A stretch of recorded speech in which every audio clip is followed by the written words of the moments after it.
Assalamualaikum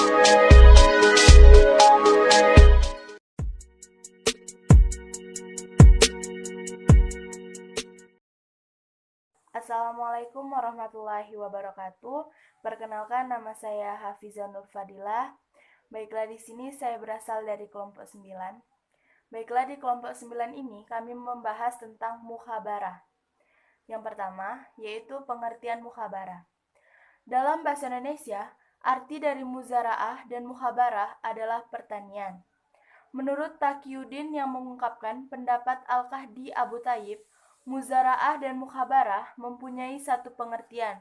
Walaupun mempunyai satu pengertian, tetapi kedua istilah tersebut mempunyai dua arti. Yang pertama, tarz al-zura'ah atau melempar tanaman.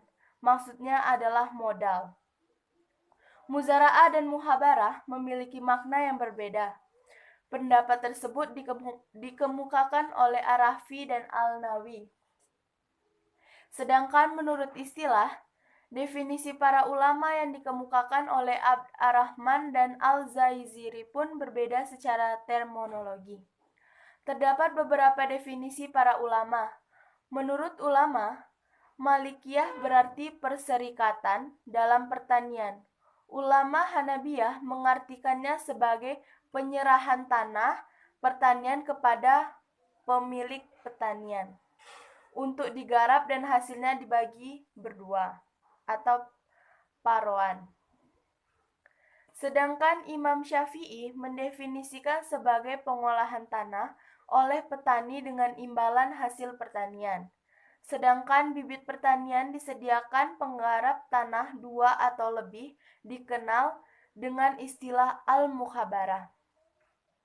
Sehingga dapat disimpulkan bahwa arti dari muzaraah ialah mengerjakan tanah tetapi milik orang lain.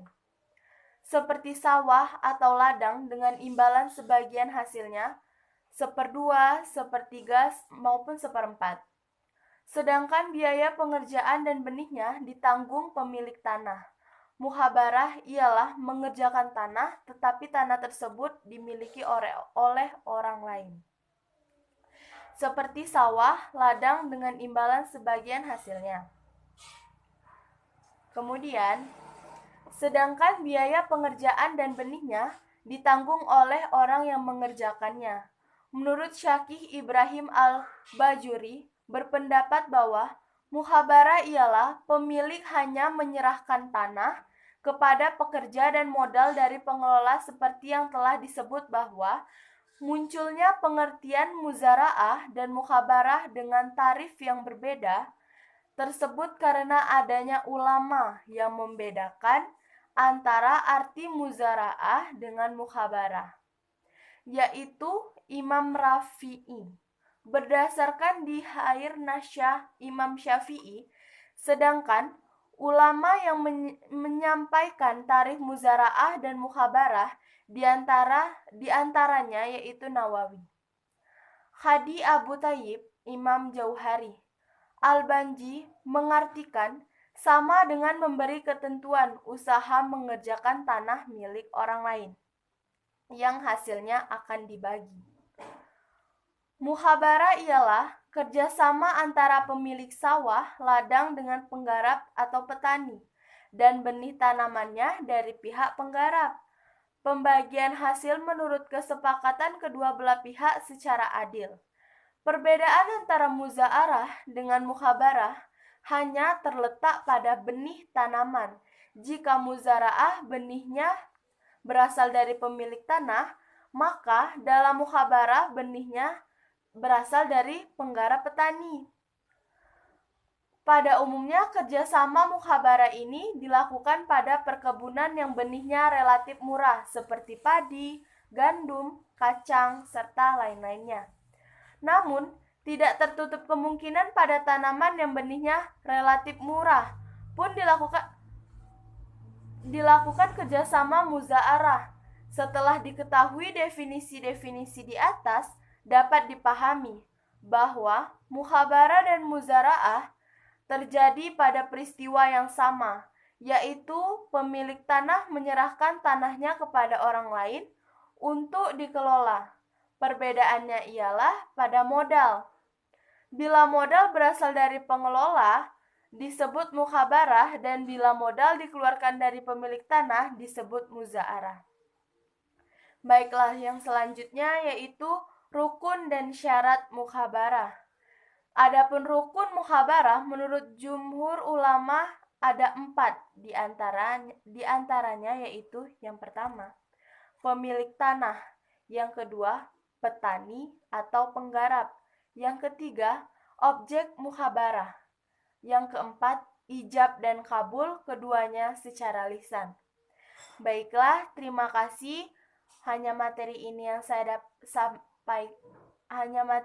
yang dapat saya sampaikan. Nanti akan dilanjutkan lagi oleh rekan saya. Saya akhiri, wabillahi taufik wal hidayah. Wassalamualaikum warahmatullahi wabarakatuh. Baiklah, saya Nabila Rizky Putri akan melanjutkan presentasi dari Hafizah Nur Fadilah, yaitu beberapa syarat dalam muhabarah. Ada beberapa syarat dalam muhabarah, diantaranya adalah sebagai berikut. Yang pertama, pemilik kebun dan penggarap harus orang yang balik dan berakal. Yang kedua, benih yang akan ditanam harus jelas dan menghasilkan. Yang ketiga, lahan merupakan lahan yang menghasilkan, jelas batas-batasnya dan diserahkan sepenuhnya kepada penggarap. Yang keempat, pembagian untuk masing-masing harus jelas penentuannya. Dan yang terakhir, jangka waktu harus jelas menurut kebiasaan. Baiklah, kita sambung yang ke C, yaitu dasar hukum muhabarah. Adapun dasar hukum dari muhabarah adalah sebagai berikut. Yang pertama, hadis riwayat Bukhari, yang artinya berkata Rafi bin Hadij, di antara Ansyar yang paling banyak mempunyai tanah adalah kami. Maka kami persewakan sebagian tanah untuk kami dan sebagian tanah untuk mereka yang mengerjakannya. Kadang sebagian tanah itu berhasil baik dan yang lain tidak berhasil. Maka oleh karenanya Rasulullah SAW melarang parawan dengan cara demikian. Yang kedua yaitu hadis riwayat Muslim, yang artinya dari Ibnu Umar, sesungguhnya Nabi Muhammad SAW telah memberikan kebun kepada penduduk Khaybar agar dipelihara oleh mereka dengan perjanjian mereka akan diberi sebagian dari penghasilan, baik dari buah-buahan maupun dari hasil per tahun palawija. Dan yang keempat, pandangan ulama terhadap hukum muhabarah. Hadis di atas yang dijadikan pijakan ulama untuk menuaikan kebolehan dan ketidakbolehan melakukan muzara'ah dan muhabarah. Setengah ulama melarang parawan tanah ataupun kadang beralasan pada hadis yang diriwayatkan oleh Bukhari dan Muslim. Ulama yang berpendapat tidak ada larangan untuk melakukan muzara'ah ataupun muhabarah. Pendapat itu dikuatkan oleh Nawawi, Ibnu Muzir, dan Khattabi. Mereka mengambil alasan hadis Ibnu Umar yang diriwayatkan oleh Imam Muslim di atas. Baiklah, selanjutnya akan dilanjutkan oleh Sahmi Mukni. Terima kasih. Baiklah, saya akan melanjutkan presentasi dari Nabila Rizky Putri, yaitu adapun hadis yang melarang tadi maksudnya hanya apabila ditentukan penghasilan dari sebagian tanah, meski kepunyaannya salah seorang di antara mereka. Karena memang kejadian di masa dahulu, mereka memaruh tanah dengan syarat dia akan mengambil penghasilan dari sebagian tanah yang lebih subur. Keadaan inilah yang dilarang oleh Nabi SAW. Dalam hadis yang melarang itu, mereka pekerjakan demikian bukanlah dengan cara adil dan insyaf. Juga pendapat ini dikuatkan oleh banyak orang. Kemudian, adapun hikmah mubarah. Seseorang dengan orang lain dapat saling membantu dengan bekerja sama yang saling meringankan dan menguntungkan. Contohnya, seseorang memiliki binatang ternak seperti sapi, kerbau, dan lain-lain. Dia sanggup untuk berladang dan bertani, akan tetapi dia tidak memiliki sawah. Sebaliknya, ada seseorang yang memiliki tanah yang dapat digunakan sebagai sawah, ladang, akan tetapi tidak memiliki hewan yang dapat digunakan untuk mengelola sawah dan ladangnya tersebut. Di sini, manfaat dari muzoroh dan mubaroh adalah dapat memanfaatkan sesuatu yang tidak dimiliki orang lain sehingga tanah dan binatang dapat digunakan dan dapat menghasilkan pemasukan yang dapat membiayai kebutuhan sehari-hari, yang mana pembagian hasilnya sesuai dengan perjanjian yang telah disepakati.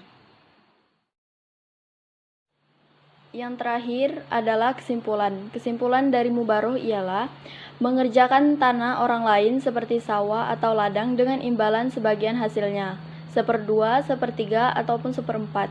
Sedangkan biaya pengerjaan dan benihnya ditanggung oleh orang yang mengerjakan.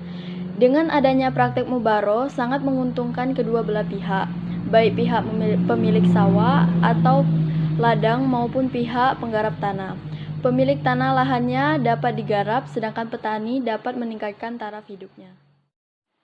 Baiklah, sekian dari kelompok kami. Apabila terdapat salah kata, kami mohon maaf. Kami tutup dengan wabillahi taufiq wal hidayah. Wassalamualaikum warahmatullahi wabarakatuh.